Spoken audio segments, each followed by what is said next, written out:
इस वक्त पूरे देश में नवरात्रि की धूम है और नवरात्रि में हम माँ दुर्गा के 9 अलग-अलग रूपों की 9 अलग-अलग दिन में पूजा करते हैं। जब बात आती है नवरात्रि की तो हम खुद को बहुत ही लकी मानते हैं क्योंकि हम माँ दुर्गा के खुद के शहर में रहते हैं जहाँ माता वैष्णो देवी खुद विराजती हैं। जब बात करें नवरात्रि की तो हर स्टेट का अपना एक अलग कल्चर है, अपना एक अलग रिचुअल है। जैसे गुजरात में गरबा और डांडिया है, वेस्ट बंगाल में माँ दुर्गा की पूजा की जाती है, उसी तरह जम्मू में डोगरों का एक अपना अलग कल्चर है। आज हमारी टीम पहुंची है एक डोगरों के परिवार में जहां पर हम जानेंगे कि डोगरों में इस कल्चर को किस तरह से मनाया जाता है, नवरात्रों को किस तरह से पूजा जाता है, ताकि हम और अच्छे से अपने इस कल्चर को जान सकें।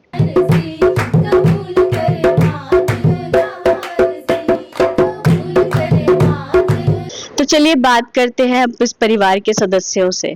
तो आप हमें बताइए कि पहले तो हमारे दर्शकों को जम्मू की डोगरों की नवरात्रि के बारे में थोड़ा बताइए कि पहले कैसी मनाई जाती थी, अब कैसी मनाई जाती है और पहले के और अब के टाइम में क्या डिफरेंस आया है। हमारे टाइम जम्मू में तो ये वैष्णो देवी के जो माता के जो नवरात्रे होते हैं ना, बड़े अच्छे से किए जाते हैं। हमारे टाइम में तो जब बचपन में थे हम क्या करते थे कि हम मिट्टी की माता बनाते थे। उससे क्या होता था, उस पे कोडियां लगाते थे, पैसे छोटे छोटे 20 वाला टिपा, जहाँ कोई भी 50 पैसे वाला कुछ भी होता था, तो हम उसको माता को डेकोरेशन करते थे उसी के हिसाब से। फिर उनके ऊपर अच्छे से हम वो उनके चुनरी चढ़ाते थे। फिर हम कोई 7-8 सहेलियां जो भी होती थी, कंजकें होती थी छोटी छोटी, सभी नहा धो के माता के पास बैठते थे, अच्छे से पूजा करते थे। फिर रात को हमने खाना भी उधर बैठ के इकट्ठे खाते थे। फिर रात को भजन कीर्तन करना, डांस करना, घर के सभी एक्साइटमेंट होते थे। जिस घर में हमने माता के नवरात्रे रखे होते थे ना, वहाँ पे जो बाकी थे ना घर वाले सारे, वो भी आके बैठ के बच्चों को देखते थे, हमें इंजॉय करते थे कि वाकई ये तो बड़े मजे ले रहे हैं। तो वो तो थी हमारे टाइम की बात। पर आजकल वो टाइम पीछे चला गया, अब न्यू जनरेशन गैप आ गया। अब बच्चे कहते हैं पूजा देखते हैं, नवरात्रे मनाते हैं, जैसे हम व्रत रखते हैं, बच्चे भी देखा देखी में रखते हैं।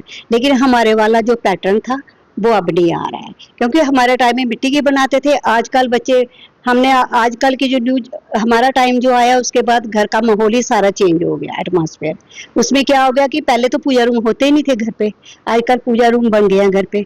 उससे क्या होता है कि बच्चों को उधर ही अंदर जाके बैठ के माता की पूजा कर लेते हैं, जिससे क्या होता है कि उनका वो कल्चर कंटिन्यू चलता ही रहता है। मतलब जैसे पुराने समय में होता था कि मोहल्ले के लोग भी साथ में आकर पूछते थे, मगर अब ऐसा हो गया कि अब सिर्फ अपने अपने घरों में पूजा की और वो हो गया। आप ये कहना चाहते हैं? चेंज हो गया, अब कभी मंदिरों में चले जाते हैं, अपने अपनी श्रद्धा के अनुसार अब सारे यही काम करते हैं। तो ये तो हो गई पुराने समय की बात, नए समय की बात, और अब हम पूछते हैं इस टाइम पे जो जनरेशन चल रही है उनसे भी थोड़ी बहुत बात कर लेते हैं। बोल सांचे दरबार की जय। तो पहले आप हमें हमारे दर्शकों को अपना नाम बताइए। जी, मेरा नाम दीपिका बड़ू है। तो दीपिका, आप कहाँ से हैं? आप यहाँ शादी कर कर आए हैं, तो आप हमें थोड़ा बहुत बताइए कि आपके मायके में किस तरह से नवरात्रि मनाई जाती थी और आपके ससुराल में किस तरह नवरात्रि मनाई जाती है। क्या कोई डिफरेंस है या सेम है? नहीं, बहुत डिफरेंस है। जहाँ पे मेरी शादी हुई है, जहाँ पे जम्मू तालाब तिलो में, वहाँ पे क्या था, थोड़ा गांव माहौल था। हम सारी लड़कियां इकट्ठे होके माता के नवरात्रे मनाते थे। वहाँ पे जो हमारा उत्साह होता था वो बहुत ज्यादा होता था। यहाँ पे क्या है कि यहाँ पे अपने अपने घरों में अपने अपने तरीके से ये पूजा की जाती है, और 9 दिन हम पूजा करते हैं नवरात्रों की, माता के 9 रूपों की पूजा करते। तो अब वहाँ के माहौल में और जहाँ के माहौल में बहुत फर्क है। तो आप बेसिकली कहाँ से हैं? हम बेसिकली मैं सांबा के दयानी से हूँ। अच्छा अच्छा, तो मतलब वहां पर गांव का माहौल था, यहाँ थोड़ा शहरी माहौल है, जी थोड़ा सा वो डिफरेंस है। जी मगर पूजा उसी तरीके से हो ही जाती जी, पूजा उसी तरीके से होती है। यहाँ पे अपने घर के ही लोग होते हैं, वहाँ पे पूरे मोहल्ले के लोग होते थे। मोहल्ले की जितनी भी लड़कियां होती थी, छोटी से बड़ी, तो वो बड़ी श्रद्धा से माता की पूजा की जाती थी। वहाँ पे हम एक स्थान पे सारे इकट्ठे होके माता की पूजा करते थे, शाम को कीर्तन करते थे, और खाना भी इकट्ठे ही खाते थे। तो यहाँ पे अपने घर में ही खाते हैं। तो अपना थोड़ा ना तब जैसे हमारे हम डोगरे हैं, जम्मू के डोगरे हैं, है ना, तो डोगरों का एक अलग कल्चर है, जी। अलग खाना है, जी। व्रत में क्या खाना चाहिए क्या नहीं खाना चाहिए ये तो खैर हमारे डोगरों को पता भी है। लेकिन आप बताइए, आप लोग व्रत में क्या करते, किस चीज का ध्यान रखते कि ये चीज हमारे घर में आज नहीं बननी चाहिए, या व्रत में हमें यही खाना खाना चाहिए, तो उसके बारे में कुछ बताइए। व्रत में हमें बिल्कुल ही सात्विक खाना खाना होता है। नवरात्रों में हमें प्याज, लहसुन इन सब से परहेज होता है। मांस कुछ भी, हमारे जो भी नवरात्रे होते हैं इनमें ये चीज़ों का परहेज होता था। इन चीज़ों का हमें बहुत ध्यान रखना होता है। इसलिए हमें कोशिश करते हैं कि नवरात्रों में हम बाहर की छोड़ के घर का ही सात्विक खाना खाएं। तो घर में हम फलवार खाते हैं, जैसे व्रत होता है, कूटू के आटे की रोटी, चावल होते हैं जो व्रत वाले, तो आलू हो गए, कुछ भी हम व्रत का बना के वो खाते हैं। आजकल तो ये ट्रेंड भी आ गया, आप किसी होटल में चले जाओ, वहां आपको थाली में दिया जाता है, मतलब जैसे हम चले गए, अब हमें वहां पर नवरात्रि स्पेशल थाली मिल जाती है। तो आपको लगता है कि वो उसी तरीके का खाना है जिस तरह हम घर पे खाते हैं, या फिर वो थोड़ा बहुत ऐसा आप बोल लो कि वो थोड़े प्रिटेंशियस हैं, वो थोड़े दिखावे के लिए बनाई हुई चीजें हैं? आपको क्या लगता है ये चीजें होटलों में होनी चाहिए या नहीं होनी चाहिए? नहीं, जैसे कुछ बच्चे बाहर होते हैं, उनको खाने के लिए ठीक है। अदरवाइज़ जो घर में होता है वो पूरा सात्विक तरीके से बनता है। हम बिना नहाए नहीं बनाते। कुछ भी है, बिना हमारे कुछ लागू होते हैं, हमारे पे नियम होते हैं। जैसे कि हम प्याज़ छोड़ देते हैं, वहाँ पे साथ में ही क्या पता प्याज़ का इस्तेमाल हो, कुछ भी हो सकता है। तो हमारी कोशिश होती है कि हम घर में ही खाएँ। बाहर ये होता है कि कुछ बच्चे बाहर होते हैं, तो उनके लिए वो ठीक है। मैं मना नहीं करूँगी कि बाहर से ना खाओ, उनके लिए ठीक है, बट हमें घर से ही खाना चाहिए। तो ये तो चलो हो गई व्रत की बात, व्रत के खाने की बात। अब बात करते हैं जैसे घर के सदस्य भी व्रत रखते हैं, है ना, सिर्फ औरतें ही नहीं, पुरुष भी रखते हैं, घर के जितने मर्द होते हैं सब व्रत रखते हैं, वो काम पर भी जाते हैं। अभी तो फिलहाल हमारे साथ यहाँ मौजूद नहीं है कोई मर्द, लेकिन अब आप हैं, आपको पता है कि उनका क्या सिस्टम है, वो काम पर जाते हैं, वो कैसे वहां पर व्रत में मैनेज करते हैं।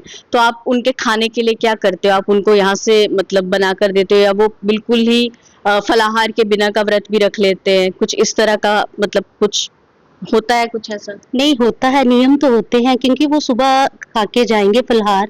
अगर तो वो दूर हैं, तो वो कोशिश करेंगे कि हम फ्रूट्स ले लें बाहर से, तो वो खा लें। नहीं तो अगर पास है, तो वो घर आके खा सकते हैं। तो ध्यान तो रखना पड़ता है, साफ-सफाई का भी रखता है, सब नियम का पालन हमें करना पड़ता तो है। घर पे सभी व्रत रखते हैं, सभी व्रत रखते हैं। मतलब बच्चे रखते हैं या सिर्फ आप नहीं, और? बच्चे भी रखते हैं, 2 दिन, हाँ।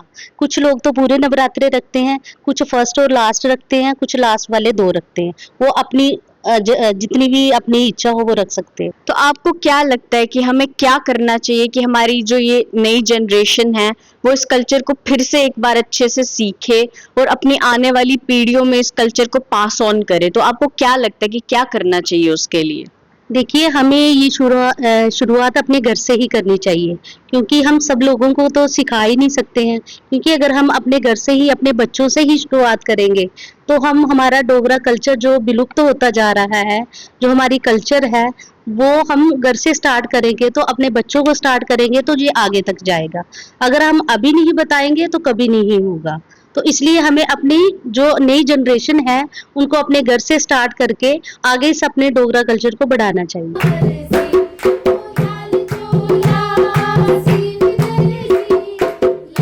तो अब हम बात करेंगे घर की एक और बहू से।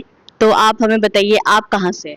हाँ जी, पहले तो जय माता दी। मेरा नाम सिमरन राजपूत है और मैं बिलावर से हूँ। तो मैं चाहती हूँ कि मैं डोगरी में बोलूँ अपने डोगरी प्रोग्राम। हाँ, तो आप डोगरी में बोलिए और हमें बताइए आपके बिलावर में नवरात्रि का क्या कल्चर है? हमारे साढ़े डोगरी च होंदा है कि जिसले श्राद्ध खत्म होंदे ना, सब तो पहले श्राद्ध खत्म होने दे बाद नवरात्रि साफ सफाई चलदी है। साफ सफाई करिए उसदे बाद साढ़े ना पूजा सवेरे शाम मतलब दोनों टाइम होंदी है। ते जित्थे कुदै ज़्यादा दूर साढ़े देवते न अग्गे पिच्छे, ते असीं जाना दी कोशिश करने आं कि प्हाड़ी इलाके च जेह्ड़ियां देवियां साढ़ियां असीं उद्धर पुज्जण दी कोशिश करने आं। क्योंकि ज़्यादातर कि थोड़ा दिखावा, मतलब कि दिखावा ते करदी है संगत अजकल, पर बच्चें गी दस्सना ते अजें थोड़े प्हाड़ च जाना जरूरी समझदे न कि बच्चें गी पता चले साढ़े देवी कुद्धर कुद्धर है, ते उद्धर जाने दी कोशिश करने आं। ते होर बाकी सवेरे शाम नवरात्रे साढ़े डेली चलदे न, 8 दिन तक व्रत रखने आं असीं। ते जिसलै कुछ भी जगराता बगैरा म्हल्ले च पूरे कुड़ियां कट्ठियां होइयै भैनां ते सारे जगराता करदे न घर घर च। ते कुछ कुछ भी जगराता वगैरह रोटी असी एक कर अगर फलवार जो भी है इको करके खन्ने असी शामी। तो वहाँ के नवरात्रे में ज्यादा मजा आता था कि यहाँ के नवरात्रों में मजा आता है? पहले वाले तो मतलब पहले वाले तो बड़े सोहने होंदे हे क्योंकि अजकल तो वो दिखावा नहीं है, बच्चे इकट्ठे नहीं होंदे हैं ते जिसलै ग्रां च असीं जन्ने आं सारे इकट्ठे होइए नाच गाना बजाना पूरा मतलब कि अच्छा माहौल होंदा है। ते अजकल तो वैसे खाली दिखावा गै, पहले तो बच्चे इकट्ठे होंदे नहीं हैं। अगर जाओ तो पहले पूजा वगैरह थोड़ा टाइम नहीं तो साढ़े 2-2 घंटे दी पूजा चलदी है उधर। ते अजकल दे टाइम च वैसे थोड़ा फर्क पेई दा है ग्रां च भी। उधर कुछ स्पेशल होता था इस चीज में या फिर ऐसे ही, मतलब जैसा आप बता रहे हो कि ये तो डोगरा कल्चर ही हो गया, वहां पर खाने के लिए कुछ अलग होता है या फिर कोई ट्रेडिशनल कोई न्यू चीज जो हम यहाँ पर ना करते हो बट पहाड़ों में होती हो? पहाड़ों में तो यही होता है कि जैसे बाकी खाने पीने का तो सेम ही होता है, पर हमारे व्रतों में ना एक टाइम का खाना खा लेते हैं क्योंकि पूरा दिन गांव में काम करना है। तो फिर अगर काम शाम चलना है फिर रोटी मतलब कि बिना रोटी दे नहीं रह सकते हो। तो मतलब वहाँ एक टाइम आप खाना खा सकते हो, फलाहार हो ना हो? हाँ जी, ਅਸੀਂ ना एक टाइम खाना खा लेने ने क्योंकि पूरा दिन मेहनत करनी है, ग्रां दे बंदे आ, सारा काम करना तो फिर एक टाइम रोटी खाना जरूरी है। चलो, अच्छा लगा आपका गांव का कल्चर जान के।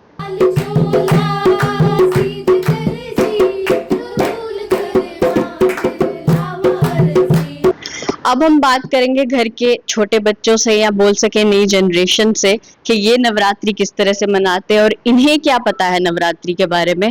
तो पहले आप अपना नाम बताओ। मेरा नाम पृथा शर्मा है। पिता, आप कौन सी क्लास में पढ़ते हो? मैं 10th में पढ़ती हूँ। तो आप नवरात्रि में फास्ट रखते हो? हाँ, मैं लास्ट जो 2 फास्ट होते हैं वो मैं रखती हूँ। तो आपको नवरात्रि के बारे में कुछ पता है? हाँ, नवरात्रि श्राद्ध पक्ष के बाद आते हैं और इसमें हमें माँ दुर्गा की साधना करते हैं और व्रत इसलिए रखे जाते हैं कि मन की और तन की शुद्धि हो पाए, उस वजह से। वाह, आपको तो बहुत अच्छे से पता है।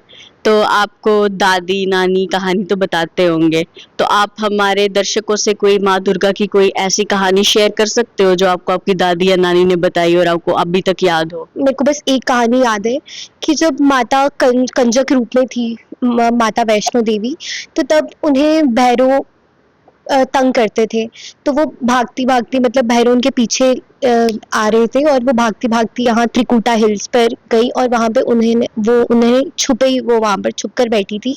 तो जब वो वहाँ पर बैठी थी तो उन्हें वहाँ पे साधना की कुछ देर और वहाँ पे फिर पिंडी रूप में अपने भक्तों को दर्शन दिए। अच्छा, आपको माता वैष्णो देवी की स्टोरी आप वो बता रहे हैं। चलो, ये तो बहुत बढ़िया है कि आपकी दादी नानी ने आपको ये कहानियां बताई हैं और आपको वो याद है। आपका क्या नाम है? मेरा नाम कनिका सुंदरी है। तो कनिका, आप कौन सी क्लास में? तो मैं भी 10th में हूँ। आप रखते हो व्रत? हाँ, मैं भी रखती हूँ, मैं भी लास्ट के 2 रखती हूँ। तो आप हमारे दर्शकों को ये बताओ कि आप नवरात्रि कैसे मनाते हो? हम तो रात को रोज पूजा करते हैं। सुबह हम स्कूल होते हैं तो हम सुबह थोड़ी देर पूजा करके फिर हम स्कूल जाते हैं। उसके बाद जब शाम को आते हैं फिर हम सभी साथ में ग्रुप बना के बैठ के फिर हम भजन गाते हैं, माता की पूजा वगैरह करते हैं। फिर उसके बाद मतलब सब अच्छे से मना के फिर उसके बाद हम अपने अपने घर चले जाते हैं। तो मेरा क्वेश्चन आप दोनों से है, ठीक है? आजकल नवरात्रि के लिए भी जेंजी कल्चर चल रहा है, गरबा नाइट्स हो रहे हैं, नवरात्रि नाइट्स हो रहे हैं। तो आप लोग इस पर पार्टिसिपेट करते हो या आप लोग को क्या पता है इसके बारे में और क्या है ये हमारे दर्शकों से शेयर करो। हम पार्टिसिपेट तो नहीं करते ऐसी चीज़ों में, बट आजकल जैसे बहुत ट्रेंडिंग है जेंजी नाइट्स एंड ये गरबा नाइट्स इवेंट्स होते हैं, तो मतलब इसमें डांडिया नाइट्स होती है जो लड़कियां और लड़के ये सब अपना लहंगा चोली, इनको मतलब आजकल सिर्फ नवरात्रि में ये नहीं है कि बस पूजा आराधना ही करनी है, इसमें बहुत कुछ आजकल हो गया, कॉम्पिटिशन्स होते हैं, ऑनलाइन जूम आरतीज होती है। तो बस यही है सो कॉल्ड जेंजी कल्चर। चलो, ये तो फिर बढ़िया है। तो आप अपने डोगरे कल्चर को ज्यादा पसंद करते हैं या जेंजी कल्चर को ज्यादा पसंद करते हैं? मेरी ओपिनियन से मैं तो डोगरे कल्चर को ही ज़्यादा प्रमोट करती हूँ और ज़्यादा प्रेफर करती हूँ। बढ़िया है फिर तो। तो अब हम बात करेंगे इस परिवार के सबसे छोटे सदस्य से। तो पहले आप हमें अपना नाम बताओ। जी, मेरा नाम मनन है। मनन, आप कौन सी क्लास में हो? मैं 8th क्लास में हूँ। अच्छा, आप 8th में हो। आप रखते हो नवरात्रि में व्रत? हाँ, मतलब मैं लास्ट के जो 2 नवरात्रि होते हैं लास्ट के वो रखता हूँ। तो मनन, अभी हमने अंदर आपको देखा भजन गाते, ढोलकी बजाते, तो आप तीनों अब हमारे लिए कोई भजन गाओ, हमारे व्यूअर्स को भजन गाकर एंटरटेन करो, ठीक है? छोला सीव दर्जी कबूल करे माँ दिलो लावारसी कबूल करे माँ दिलो लावारसी ओ लाल छोला सीव दर्जी लाल छोला सीव दर्जी कबूल करे माँ दिलो लावारसी कबूल करे माँ दिलो लावारसी ओ लाल छोला लाई के नारी लाल छोला लाई के नारी ओ लाल छोला पाके माता लगदी प्यारी ओ लाल छोला पाके माता लगदी प्यारी लाल छोला सीव दर्जी लाल छोला सीव दर्जी कबूल करे माँ दिलो लावारसी कबूल करे माँ दिलो लावारसी। तो आज हमने इस प्यारे से परिवार से खूब सारी बातचीत की, अपने जम्मू के डोगरों के नवरात्रि को खूब करीब से जाना। अगर आपको हमारा ये वीडियो पसंद आए तो इसे लाइक करें, शेयर करें और हमारे चैनल को सब्सक्राइब करें। हमारे चैनल की तरफ से हमारे व्यूअर्स को नवरात्रि की ढेर सारी शुभकामनाएं। देखते रहिए न्यूज़ रूम 24 आवाज़।